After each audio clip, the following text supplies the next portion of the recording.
The gun grabbers really are a bunch of schmucks. They attempt to use public reaction. They attempt to generate a certain form of public reaction to every incident in which a firearm is criminally or in other ways misused. They'll do this even though they know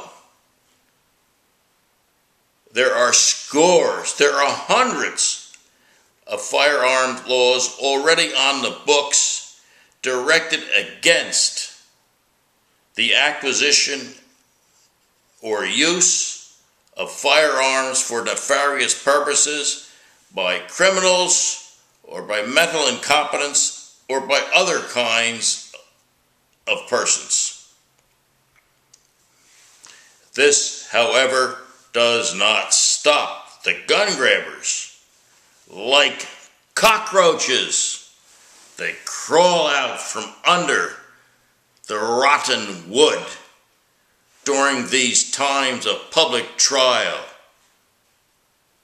to try to generate massive support for laws against the acquisition and use of firearms by law-abiding people in a supposed attempt to deny firearms to non-law-abiding people, even though such approaches to public policy have not worked to reduce criminality on the part of certain persons in the past.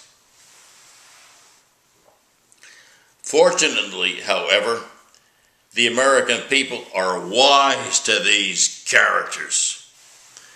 The public opinion polls of the major firms show generally decreasing public support for more and more gun control.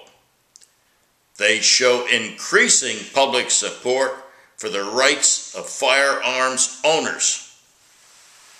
As a matter of fact, there are about 100 million law-abiding firearms owners in the United States who own 200 million or more rifles, shotguns, and handguns. Not only that, the vast majority of states have laws on the books which provide for demand the issuance of permits to carry concealed firearms by applicants who are qualified.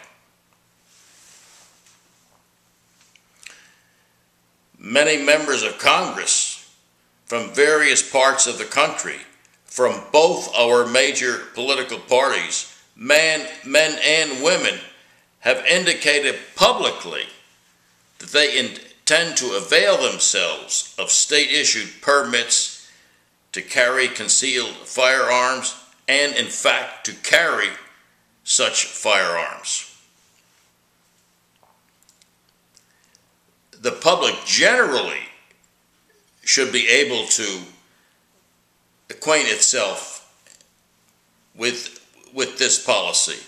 The public generally should begin to realize that people can obtain these permits to carry firearms and carry them. There is, however, one loophole. A loophole in the right to self-defense.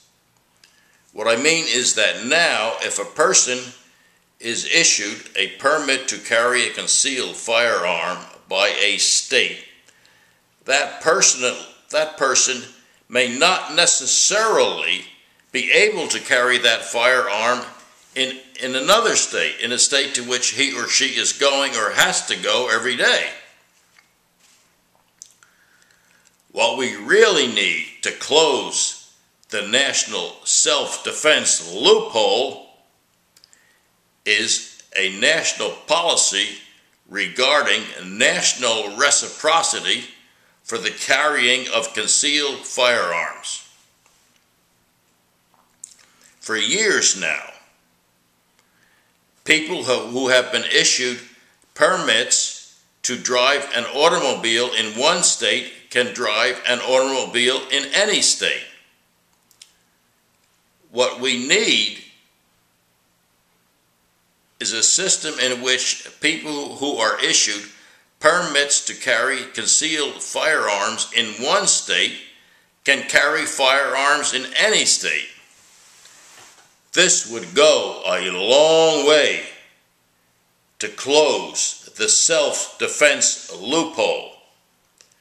This would enable people throughout the United States who are able to carry a concealed firearm in one state to carry the firearm in any state.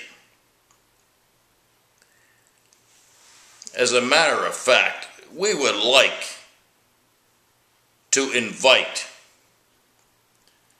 the people who have mistakenly been gun grabbers, whether these people be in politics, in the media, in the churches, in the schools, or wherever, to get off their idiotic demands for gun control of the people generally, and instead support closing the right to self loophole, to support and to develop support for national reciprocity for the carrying of concealed firearms.